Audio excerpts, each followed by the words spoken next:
Oh, hey, look at that, everybody. We are, in fact, live.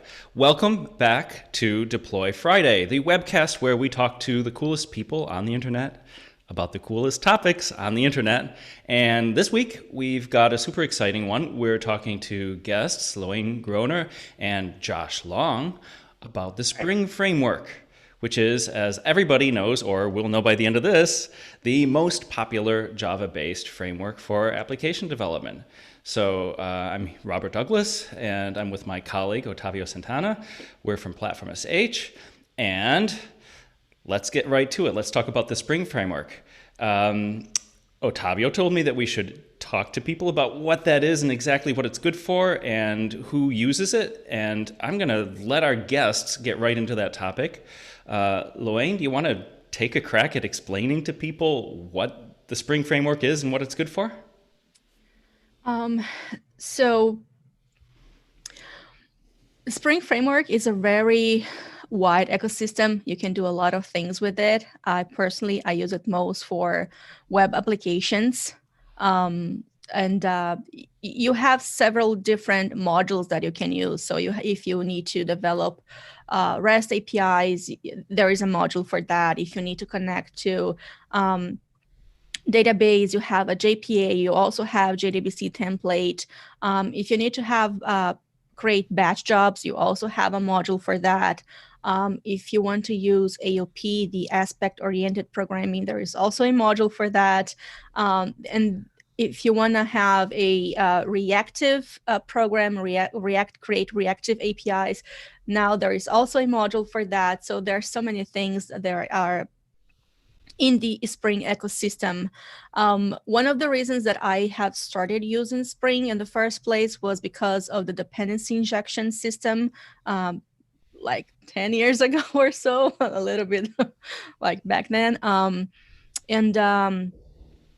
That was the main reason. That's part of Spring Core, right? So I believe most of the Java developers, they started using Spring because of this, because it makes easier for you to develop your applications. But there's so much more around involving the framework. And then a few years back, they also created an abstraction. That's why I like to call it an abstraction, because there are so many configuration involved. And then they created Spring Boot, which is basically what people use nowadays to create the applications, but it's just a way to abstract all the configuration, what's going to be your main file, like your index.jsp, index.html, whatever you want to call it. And you can also configure the database, all your beans, in case if you want to run some code in the beginning when the application is starting up, or once the application has started. I mean, there are so many things that we can do with Spring Framework. Awesome. And I just realized I completely forgot to ask you to introduce yourself a little bit. So would you just tell us who you are, where you are, what you do, just a little bit? Sure. So as I mentioned, my name is Loiane. I'm a software developer from Brazil, but I do live in the US in Florida. Which And means you're used to people saying your name as badly as I did. No, that's fine. I mean, the pronunciation in Portuguese is Loiane, but I know that the pronunciation can vary depending on the place. So you're fine. Don't worry about that. So I'm a software engineer at Citibank, and I've been using Spring for 10 years, 11 years or so. So since version 2, I believe. So it's been a while, and I guess that's basically it. And I love contributing to the community. So I do have a YouTube channel as well. So in case people want to check that out, but it's in Portuguese. So it can also be an opportunity for you to learn a new language. I guess that's it. Otavio, see if we can post the link to her YouTube channel in the chat while we're here. Thank you, Loiane. And when you just gave the introduction on Spring, like it triggered 5,000 questions in my mind. But I think maybe for me, the most fundamental one, since I've never used it directly as developer, but I did do like struts programming back in the day in Struts 2, and there was a Spring framework that existed back there that became Struts 2 and all of that. Can you sort that out in my mind? Is that the same thing that we're talking about here? Not exactly. That's what I thought. Yeah. So a way back, if we're going back on time, there was Struts. Struts was a very popular. It's still a popular framework. There's still many companies are still using it. Poor so there was a companies. Struts. Yeah, so there was a Struts one. There are some similarities between Spring and Struts, the way that I can see, especially if you go back to the way that we used to create the configuration XML files and create your beans, declare your beans. But then there was another framework. I forgot the name of the framework. That actually became Struts 2, right? WebWork. So, I'm sorry. WebWork. Yeah, WebWork. Thank you. WebWork, yeah. So WebWork became Struts 2. So even though there are two different frameworks with the same name, basically, but it's a little bit different from the first version. Okay, and then the next thing in sorting stuff out in Rob's brain is, what does Spring Boot bring to the Spring framework? Is it like scaffolding and starting points and configuration management primarily? What's the actual layer there? So there are different things happening under the Spring Boot. So again, if we go back in time a little bit, before we had, I believe, the Java EE5, when we're still calling it the Java EE. So before that, we used to have all our configuration in our web project. Suppose we're always creating a web project where we're going to have REST APIs or just APIs, so just web endpoints. So before that, we used to create everything in XML. So if you create a Java EE, or now, as we call it today, a Jakarta EE project, we used to have a web.xml file where we configure our the servlets, the context, what was the welcome file, your index.jsp or index.html file. And then if you were using Spring, you also had to create a application context.xml, and that you'll declare all your beans. So everything will be in an XML format. So you give an ID of your bean, and then you'll tell it what's the class. So you have to map everything, and then you also have to configure all the properties. Your properties will be how you used to do the dependency injection. So you would declare your private property in your class.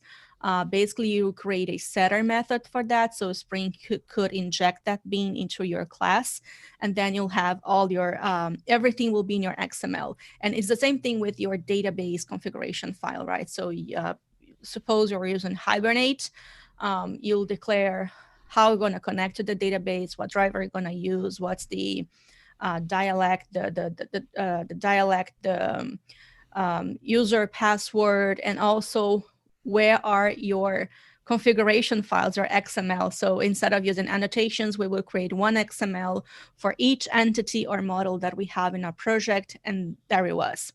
Once Java EE5, if I'm not mistaken, was released, then it changed things a little bit, right? So we started having configuration with annotations. So we could still create XML files for a few things if you want to. So you can have like a hybrid application with annotation configuration and also XML configuration. But then since we started to create more modern applications with Java and Spring, we could use plain annotation configuration, right? But there are still a lot of things that you have to configure. Again, you have to configure your data sources. You have to configure your beans. You need to still inform Spring what are the packages you want it to scan, so it can create all your beans or controller services, repositories, and all that. And you'll still create one thing that I forgot to mention that is very important. You are still creating a WAR file and usually an ER file on top of that. So you could deploy it, let's say, on WebLogic, WebSphere, and all these other application servers, right? Including Tomcat as well. And then we started having the microservices, right? So microservices started to bloom, and people are starting using it. And the way that I see that Spring Boot helped is all the configuration that you had to do in the beginning that you had to worry about. Usually what we had was a starter project. So you used to create a template, put it there in your SVN. Back then we're not using Git yet. So put it there in your SVN. And whenever you needed to start a new project, you just get that project and then you start adding whatever you have to add in your project. So with Spring Boot, it took care of all of that configuration for you. So nowadays it's much easier. If you're connecting to the database, you can just add to your properties file or YAML file if you prefer to use it. And you can still override some of the settings. So you can still create some configurations on top of that. But it does everything for you. You don't have to create your web XML. You don't have to create your configuration class that's going to bootstrap, even though if you're using annotations. And by default, if you go to start.spring.io, you can still choose if you're using a jar file, packaging as a jar or a WAR file.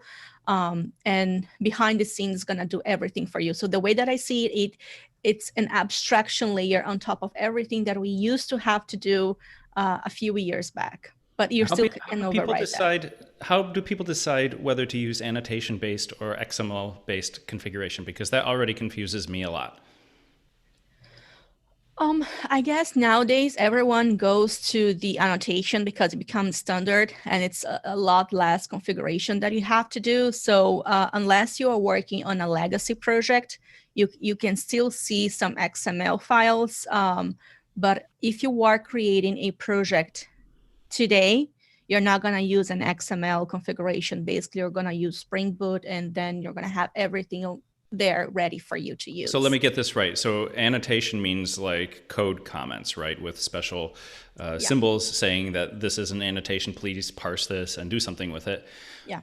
How does that keep code portable if some of the configuration that I want to achieve is like environmentally or context based? So I'm thinking specifically about configuring a Java application to run on platform SH and how to get the configuration on database connections and, host name and, all sorts of stuff that is really dependent on the environment. Would I put that in annotations, even though that's in code? That seems a little different than what other frameworks or languages might go for. The beauty of it, you can still have all those options, right? So the beauty of Java for me is that you have so many different ways of doing the same thing. So for instance, if you are using Docker just to package your application and deploy it somewhere, you can still pass the environment variables to your project through the Docker, or depending on the provider that you're using to deploy, you can still do that. You can use a properties file just to get your information from. For example, for platform SH, I did have the opportunity to try it out. So all I had on Friday? Did you deploy on Friday? Not exactly on Friday. But it was easy because all I had to do was just to override the default configuration and create a data source. And within that data source, I will pass what is the environment variable that the program is expecting to receive in order to be able to connect to the database, for instance. So cool.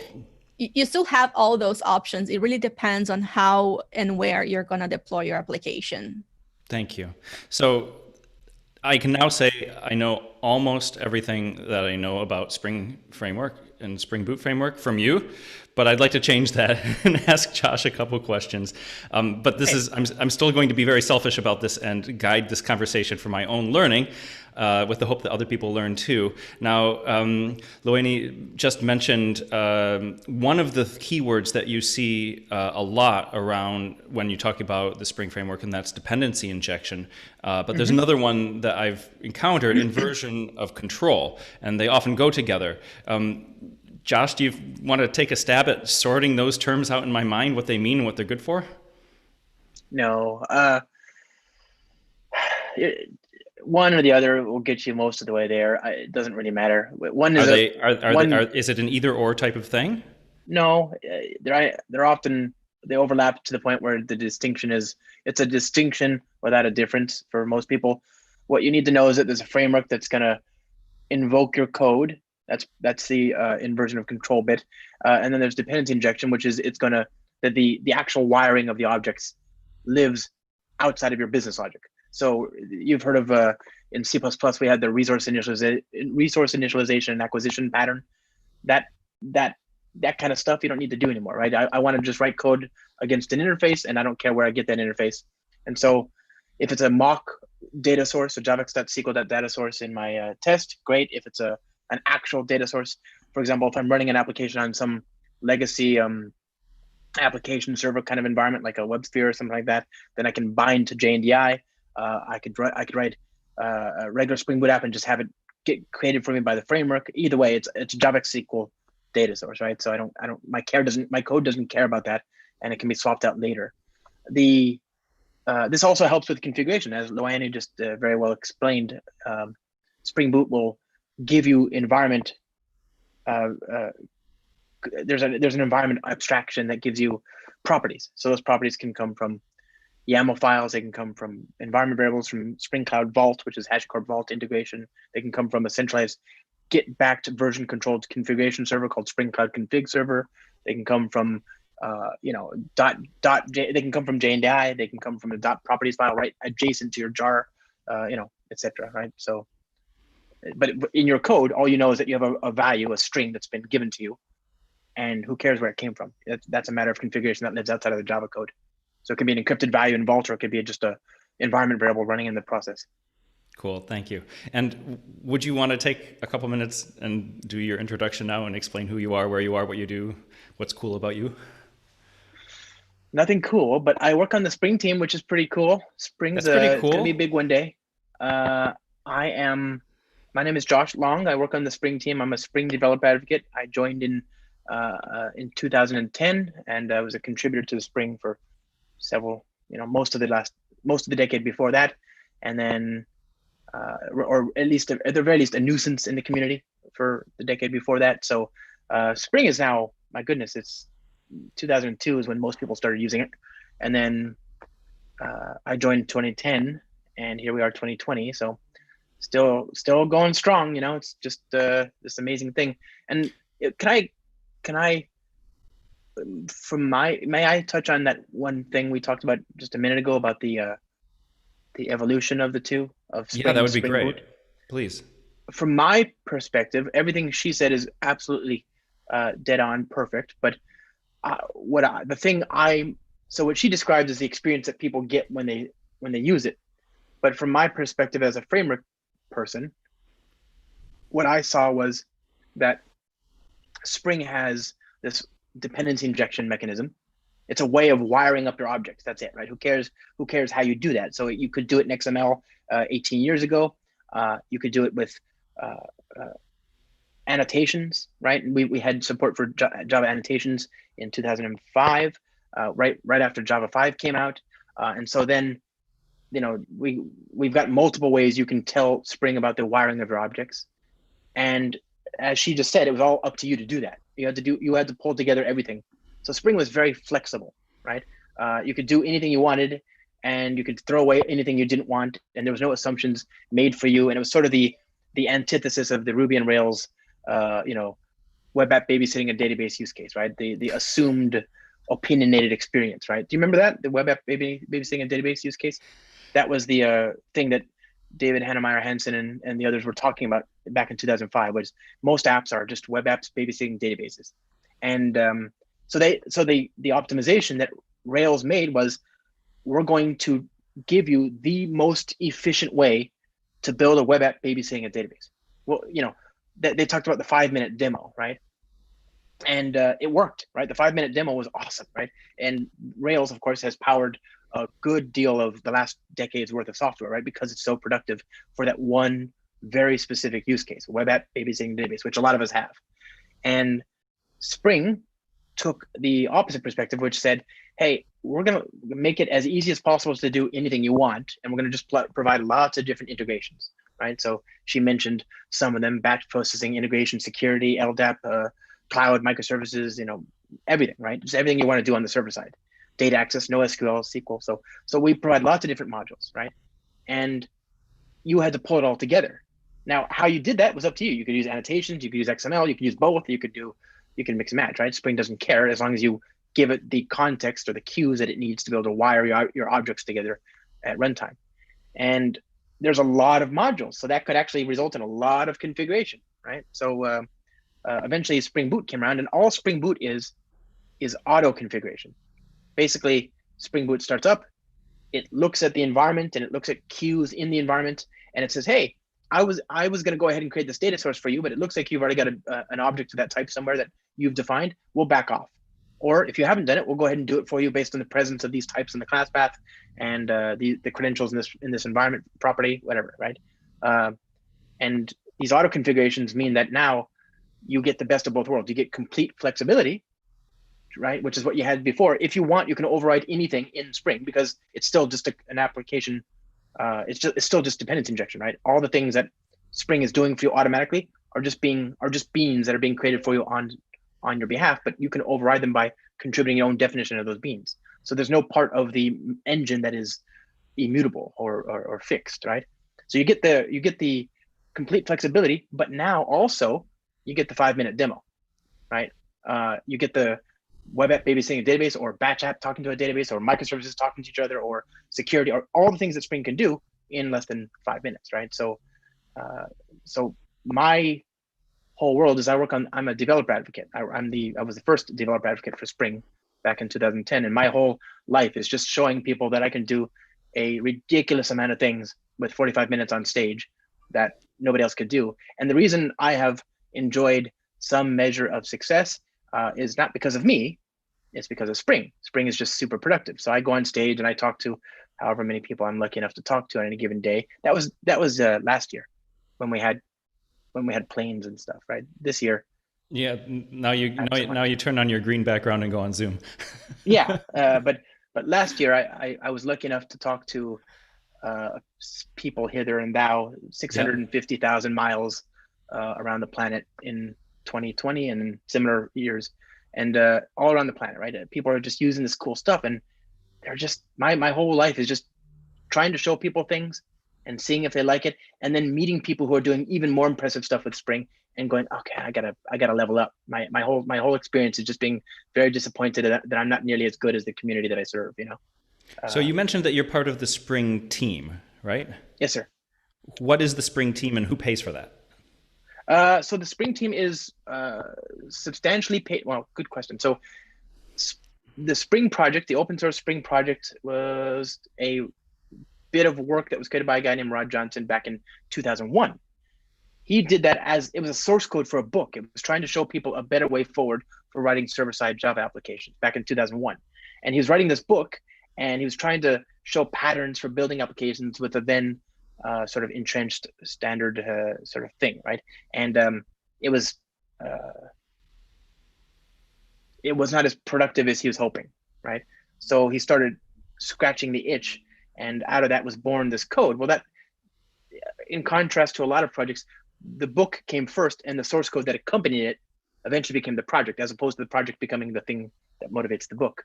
And then eventually that source code became popular, right? It became very popular, and then it became white hot popular, right? In 2009, after, again, 8 years of being out there, first as a small independent consulting business, and then a larger one, and then finally a real company with more than 100 people or more than 200 people.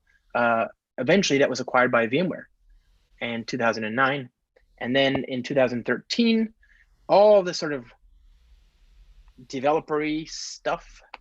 And I joined VMware 2010, right? I was part of the Spring team, right? So all that developer stuff was spun out, and we founded a company called Pivotal.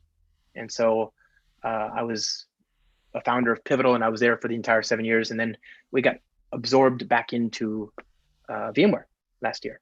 So now I'm back at VMware. So that's why if you look at all my slides, it says josh@joshlong.com, not the email from my company, because it seems to change every minute, but nonetheless, the entire team that I work with on a daily basis, most of the same people are still there from the last 10 years.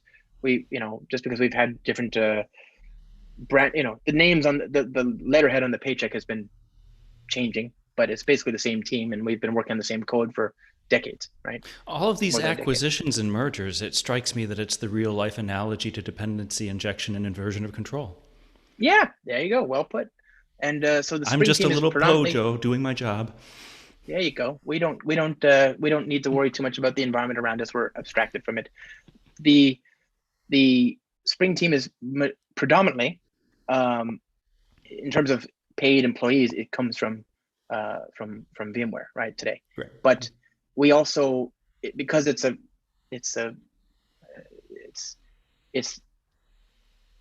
I don't know. I don't know how to. It's a very vibrant open source project, and so, but it's also open source in that it's open source, but it's not just independent people. There's that, right? There's all the small contributors and all the people that submit pull requests and all that. So it's a very active project. All the different projects are active on GitHub, but there's also huge organizations that are invested in it. So there's for example, Spring Cloud Alibaba and Spring Cloud for Google Cloud, and Spring Cloud for Amazon, and Spring Cloud for Microsoft Azure, right? So all of these are, except for the Amazon one, which I haven't seen updated from people from Amazon in a while, but all the other ones have active contributors that work full-time from the respective companies, for example, right? Okay.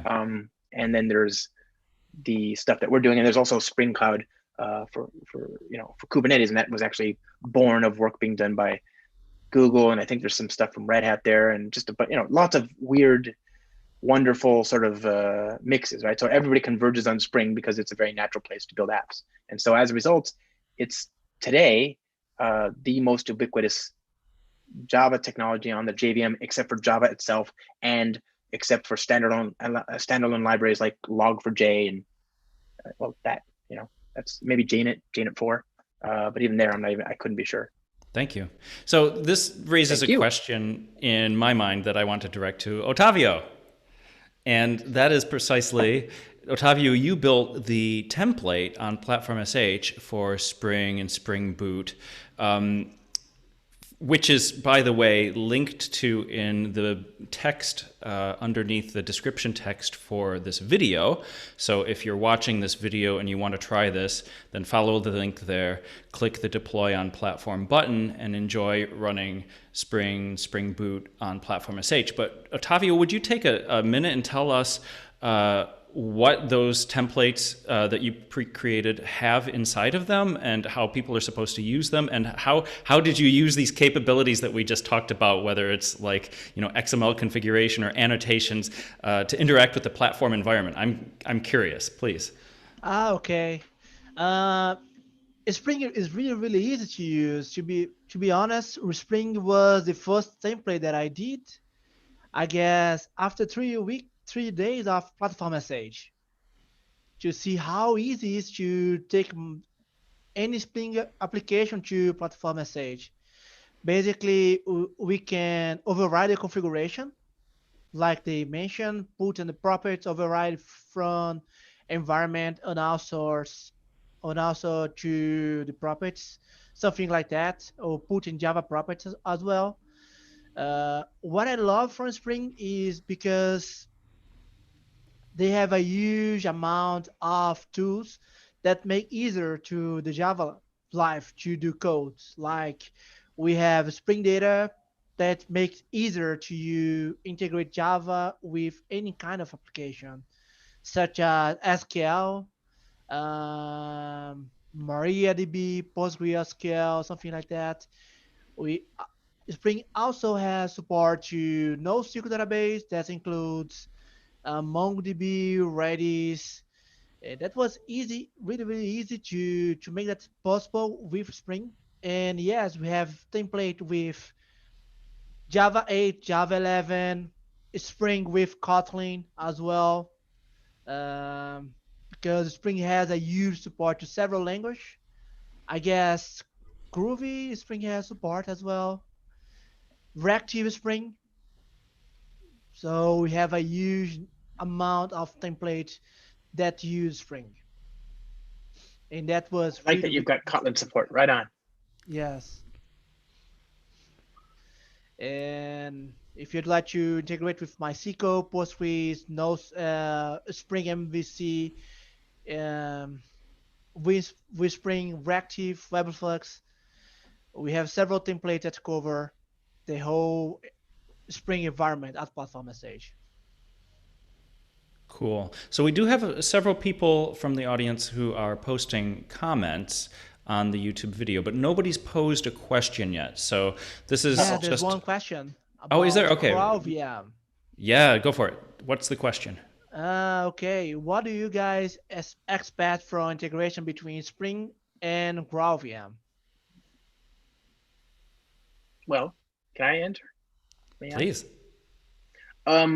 We are hard at work at that. We just this last week, in the last 4 days, whatever, we announced 0.70 of the Spring Growl integration, and so you can.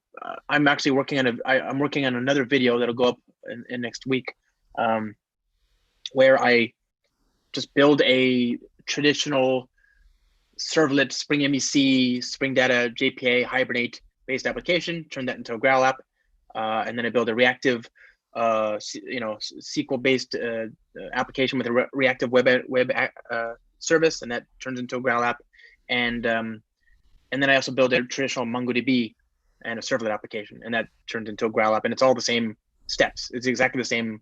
You add two dependencies, and then you run the copy and pastable native image compilation step, and that stuff, the native image compilation, we're gonna, it's copy and pastable. It's the same thing for each of these apps. I don't change it, but even that will get turned into a Maven plugin, I hope. So try out the stuff right now. You can go to the blog, spring.io/blog. You'll find out about, there's like a dozen samples there that show Growl and Spring Boot and all that stuff working already. And so, yeah, good stuff. Growl is going to be big one day. And it's pretty compelling because they just announced a Java enhancement proposal for native images in OpenJDK, not just Oracle Labs' Growl VM project, but in the JDK itself. So it's Josh, send us the link that you just mentioned so we can put it in the comments. Which ones? I don't know. You just said some go to blah, blah, blah, blah, blah, blah, blah. And I heard blah, blah, blah, blah, blah, blah, blah. So I'm asking, send us that link and we'll send it out to the audience too. Okay, dokie. Let's see. Here we go. Loiane, would you like to say something? We have more questions.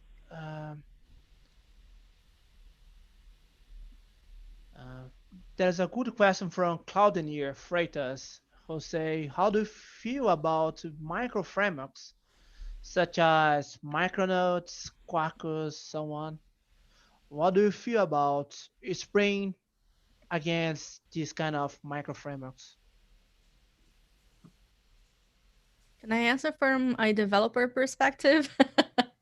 I just think that's great to have this kind of competition within a language or an ecosystem, because usually whatever innovation that comes from one of these libraries frameworks usually push some innovation to the other frameworks as well.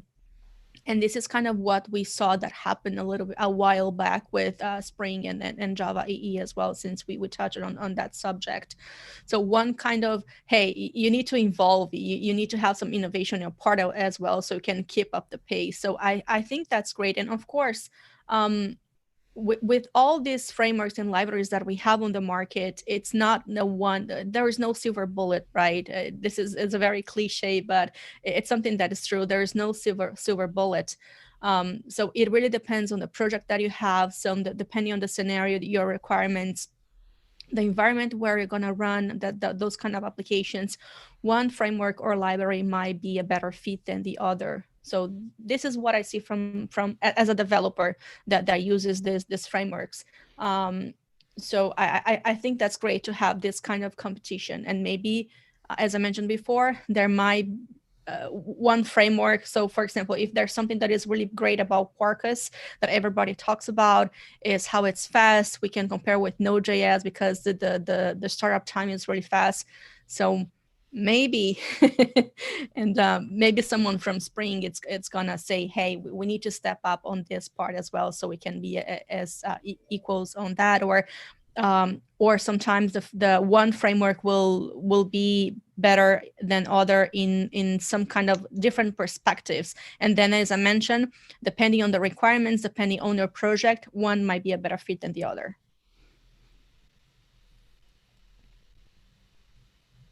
Josh? Huh?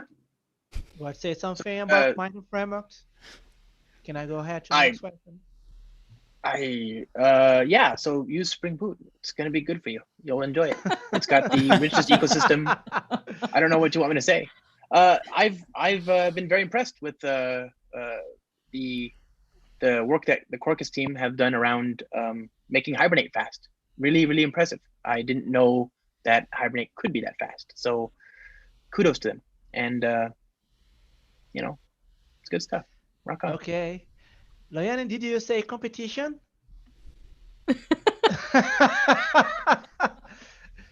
Because I'm still Team Spring, because this is what I still use on a daily basis. So maybe in a future project, I might consider the other ones, but for now, I'm still Team Spring.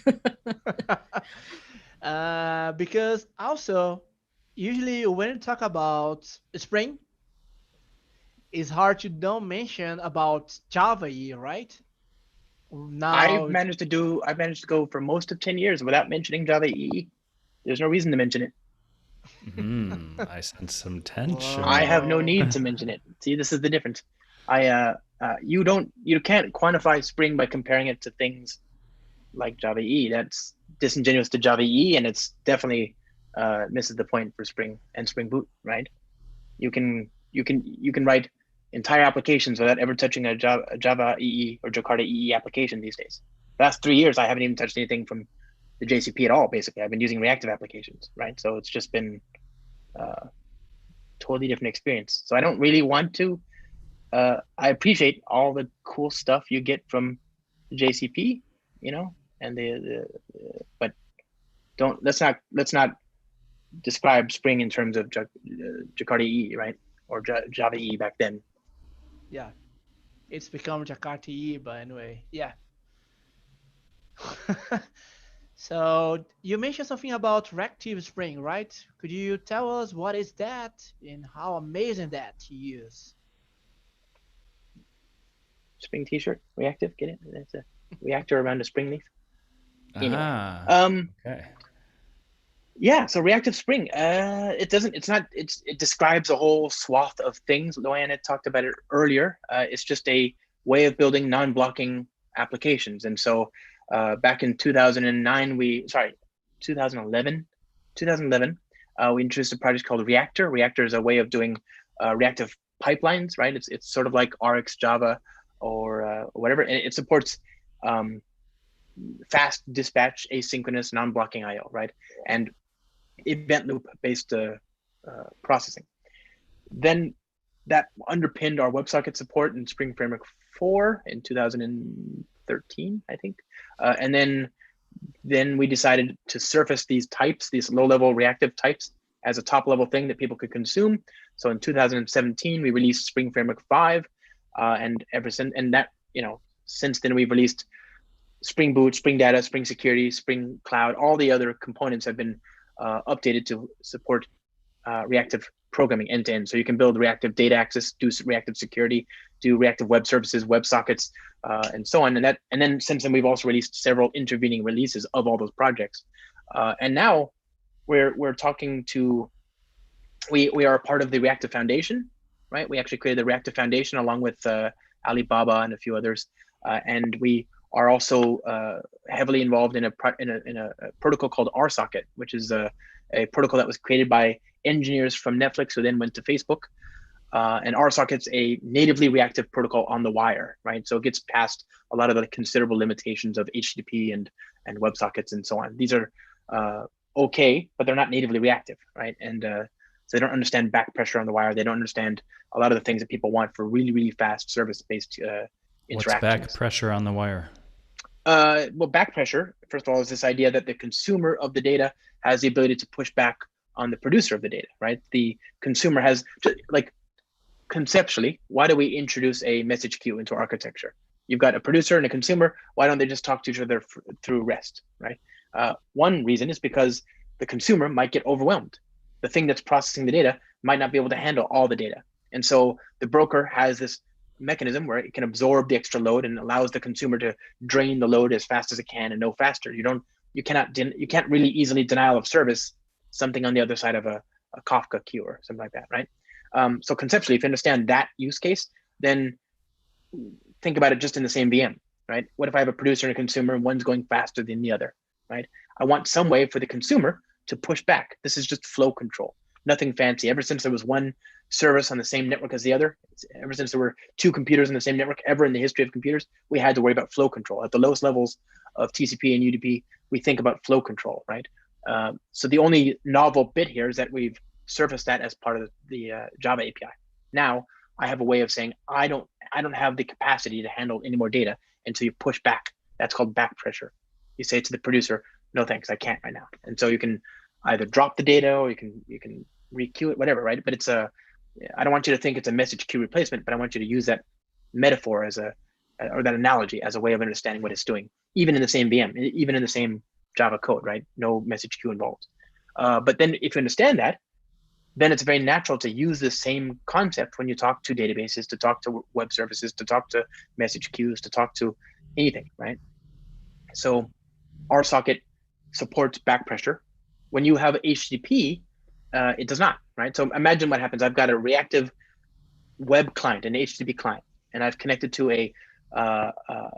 well, actually, better yet, I have a non-reactive web client, and I've connected to a reactive HTTP service, right? So my service is still just HTTP. The rest of the world doesn't know anything about how it's implemented. It doesn't know that it's using non-blocking IO for Node.js or Spring Web Flux or anything like that. It doesn't know about the implementation. It's just HTTP.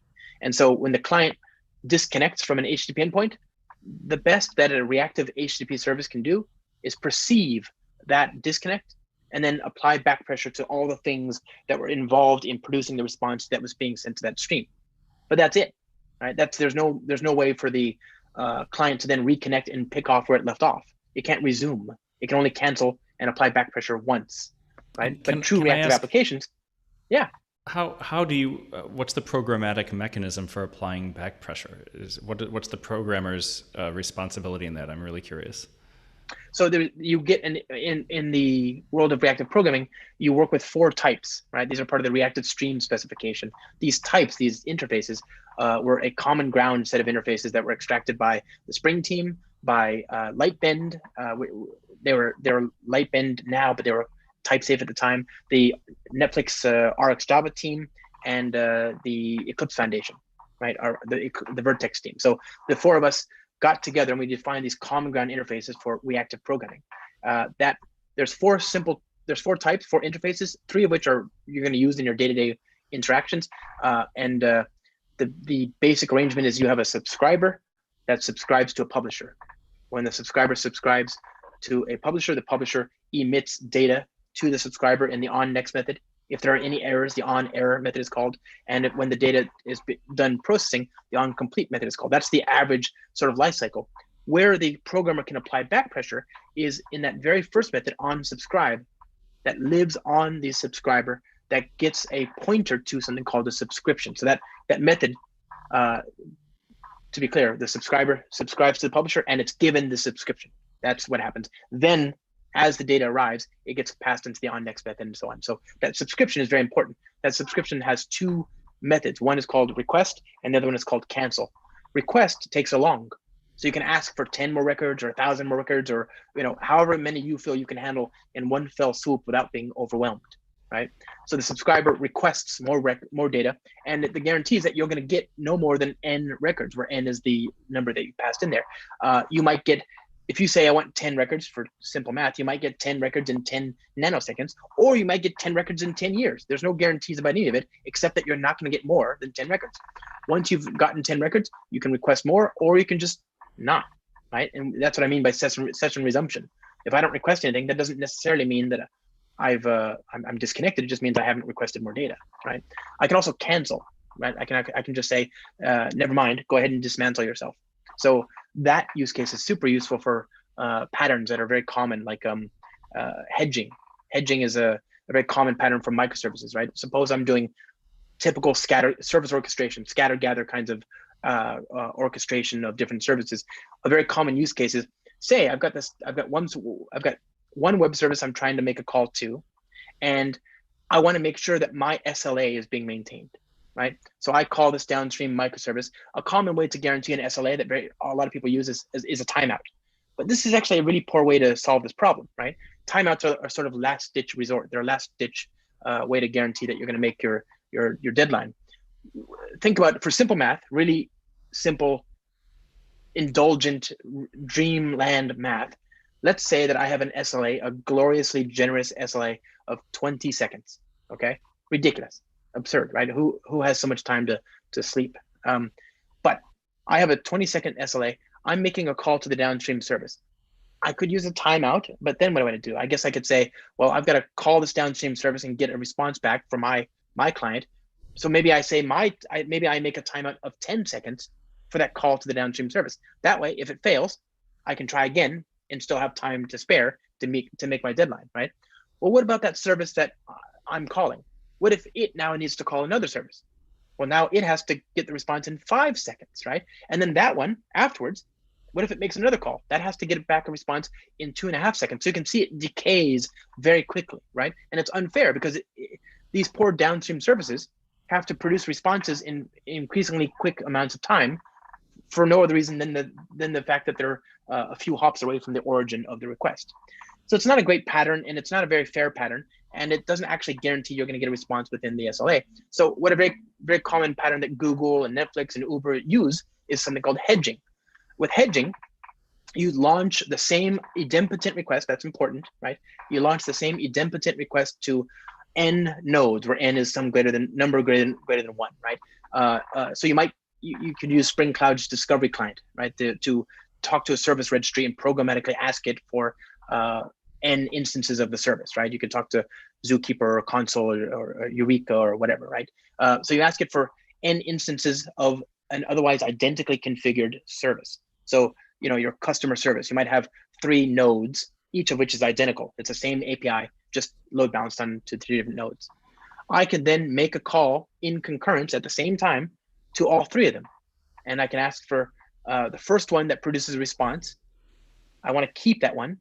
And then I want to apply back pressure to the other 2, right? So imagine I have 3 different services. One of them is out to lunch, right? It's garbage collecting, it's asleep at the wheel, whatever. It's sick, it's overwhelmed. For whatever reason, it's not responding quickly. So I don't want that one. And I've got 2 other ones that do respond. Let's say I call 3 different services, right? 3 different nodes. I get 3 different responses.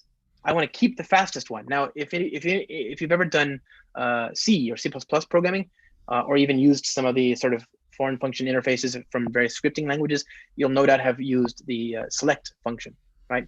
Select lets you give it a bunch of file descriptors and you can keep the first one that returns, right? So this is basically the same thing. But imagine trying to write that code in regular multi-threaded Java. You'd have countdown latches and cyclic barriers and phasers and all sorts of weird stuff to get that.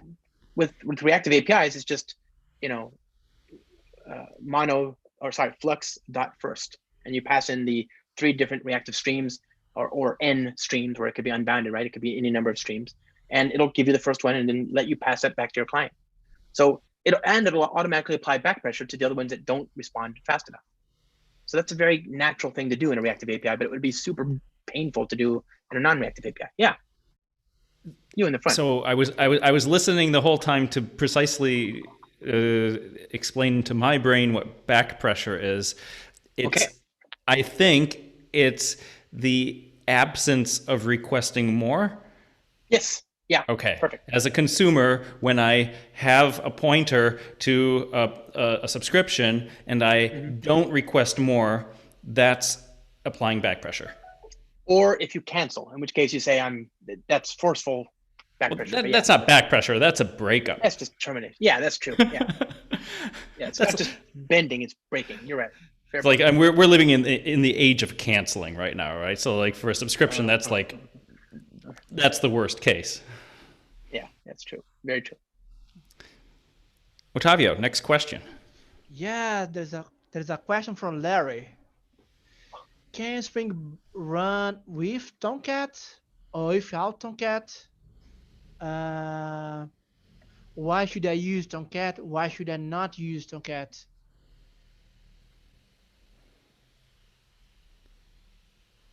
Loiane, do you want to take it, or I mean, I'm not sure to whom you're addressing. I think it depends a lot on the context of your project. My team, for example, we do have Spring projects that we don't run with Tomcat. We run with different application servers. So it really depends on the scenario.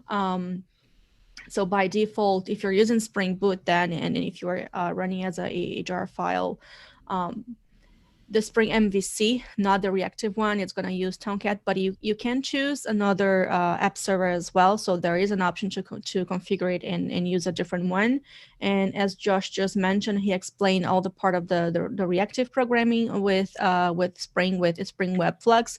That one, if I'm not mistaken, and Josh can correct me if I'm wrong, does not use Tomcat by default. It uses a different server, and I believe it's the Netty one, because the behind the scenes, the way it works, it's a little bit different. It's not based on servlets as the Spring MVC, but the reactive one, it's based on the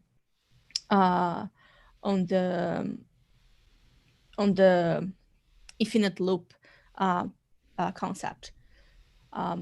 So this is the way that I see. But if you're talking more specifically to Spring Boot, there are other ways that you can do, and it really depends on what your application needs to do. Maybe Josh wants to expand a little bit more on that. What else to say? You can run Spring on it, like she just said, just run it on any app server, no problem. You can embed Tomcat, Jetty, and what's the JBoss one? The Glassfish. What is it? Glassfish? No. No. What? Under something. Undertow. Thank you. Yes. Yeah. So you can embed those. The default is Tomcat, but we're very happy if you use anything. If you're using reactive APIs, you can. The default there is going to be Netty, so it's not a servlet-based environment. Keep in mind, the Spring team has, for the better part of 12, 13, 14 years, been the #1 contributor to Tomcat. So when I tell you, don't bother using Tomcat if you don't want to, and Tomcat has, or at least had, I don't know about now, but at one point it was like 80 or something like that % of the market. Maybe it's now 90. I don't even know, but it's at one point it represented the vast majority of all Java applications on the server side. So when I say, hey, we don't care, and hey, when you use Spring Boot, it's buried underneath so far down below the bowels of the framework that you won't even know it's there. The only people that hurts is us, right? We put all the money in R&D and so on to help drive that over the last decade plus. We bought a company called Covalent years and years ago, and they were also the largest contributors to things like Apache, not Tomcat, just Apache HTTPD, right? So we have an incredible contribution history to those projects, and still love Tomcat, obviously, but I haven't used it. Like my own apps, if I can, my default these days is the Netty stuff, reactive, right? And again, we don't care if you use Tomcat. It's the default because it's very common and people know it. But it's just as simple to use Undertow, which is awesome. and it's just as simple to use Jetty, which is awesome as well, right? Josh, I have one question to you. Yes, sir. What I love for Spring is because that it has a huge environment. Like we have several tools to do amazing stuff. Could you tell us about that? I mean, what is Spring Cloud? What I supposed to use? When? How? Spring Batch, Spring Data, and so on. Well, Loiane talked about some of these earlier, so I won't repeat that. But we are pretty terrible at names for projects, and so when we wanted to create an MVC framework, we called it Spring MVC. And when we wanted to support batch processing, we called it Spring Batch. And when we wanted to support enterprise application integration, application integration, we called it Spring Integration. And we wanted to support security use cases. We created something called Spring Security. And when we wanted to support boots, we created Spring Boot. Oh, wait, that doesn't work at all. Yeah, so pretty good names, except for that Spring Boot. That is and so Spring Boot Netflix, is something like that, right? Spring. Right. So then we have something called Spring Spring Cloud. You watch Cloud. some movie while I'm coding some Java stuff? Yeah. So we have Spring Cloud, and Spring Cloud. I grant you that's a bit of a nebulous name. No. Okay. Anyway, it's ethereal. Yeah. Atmospheric. Yeah. So Spring Cloud builds on Spring Boot. So it's a Spring Boot centric experience. It's got auto configurations, and it provides. At first, the goal was to provide integrations for cloudy infrastructure, right? So things like how do I inject a reference to a data source that's bound not in a JDBC context, but in a Cloud Foundry or Heroku application, right? And then we realized that we had to expand the use cases there. So Spring Cloud also supports patterns that people are going to need when they build applications that are deployed into the cloud.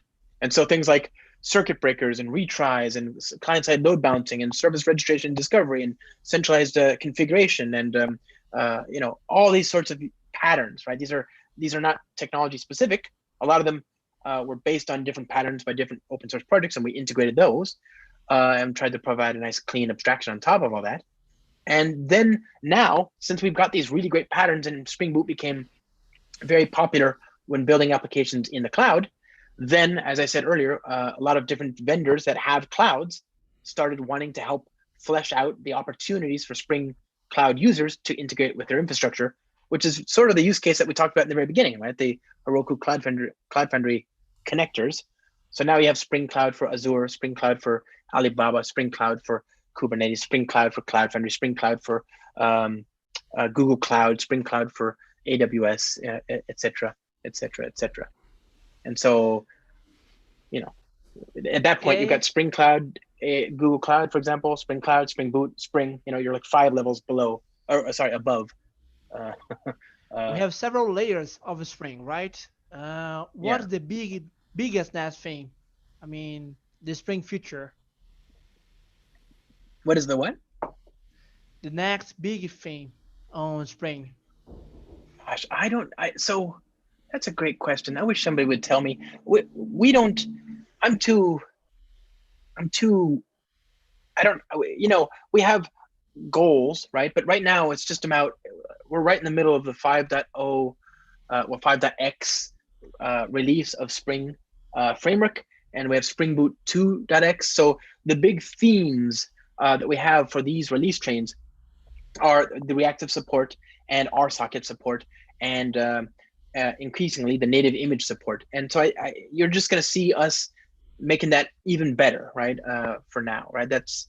Those 3 things I think are very relevant to us. And of course, we're always trying to keep up to date with all the latest and greatest libraries from the different ecosystems. So you can use a lot of Jakarta APIs from Spring. You can use Java 14, right? It's supported already, so you can use that. So we always just pull in the latest, greatest stuff. So I don't know what the next big thing is, but let's have this conversation again in a year, and we'll talk about how good stuff is now and how good it is from a year from now, you know?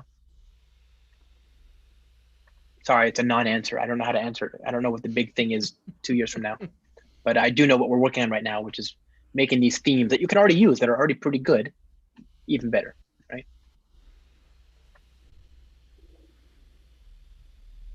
What would you like to Okay. see? Robert. Yeah, so the way that works is you have to actually ask me a question before you say my name. Okay, that's final words. Loiane, Almost running time. I wanted to know, at your work for the bank, do you guys primarily use Spring throughout everything? So there are different teams, right? But for all the teams, they adopted Java as the main language. It's mostly Spring. Okay. And Spring MVC and Spring Reactive.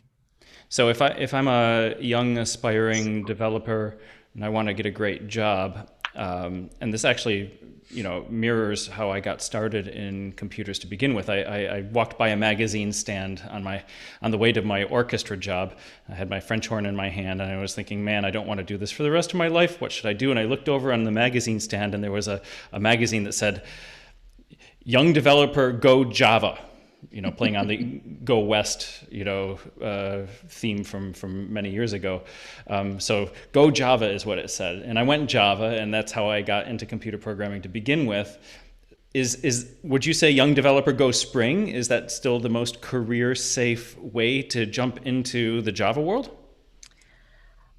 I would say that, yeah, although we do have other alternatives that was mentioned here today, I would still go with Spring, right? Because most of the companies are using it, and it's kind of like a safe bet. You can learn it, and for sure you're going to find job opportunities on the market that requires Spring knowledge. Right. And you're a Java blogger, did I understand? Is that correct? Yeah, I do have a blog. Do you want to share the link with that? We can get that. Go ahead and put it in the YouTube video chat, or we'll put it in Sure. later. We'll make sure. But everybody should read her blog. Everybody read her blog. Yeah, it's just Loiane.com if you want to check it out. Awesome. Josh, what did you want to say? I first met Loiane in Brazil at was it QCon? Where did we meet? We met at a conference, and she's got some amazing talks about the reactive stuff in particular that was worth finding. So that was one of the reasons you should get into this ecosystem is to meet people like her and to be able to work with and learn from people like her. That's why the Java ecosystem is so compelling for me. It's why I'm not bored. And Loiane, you also have the most amazing Zoom background image that I've ever seen. Thank you. Oh wait, is that your real room? Yeah, it's my room. Looks amazing. The color coordination is so precise. Thank you. Cool. Well, we are up at the top of the hour. It's been an amazing discussion, really in-depth, lots of technical stuff. I learned a lot. I hope that the people out in the audience also learned a lot. And I just wanted to thank both of you for being our guests today. For everybody out on YouTube, please subscribe to the channel, then you'll get notifications when the next Deploy Friday comes along, predictably next Friday. And do join us. We deploy on every Friday because Friday's the best day for deploying applications. All right. Thanks, and bye, everybody. Thank you. Thank you. Bye-bye. Thank you. Bye. All right. That's a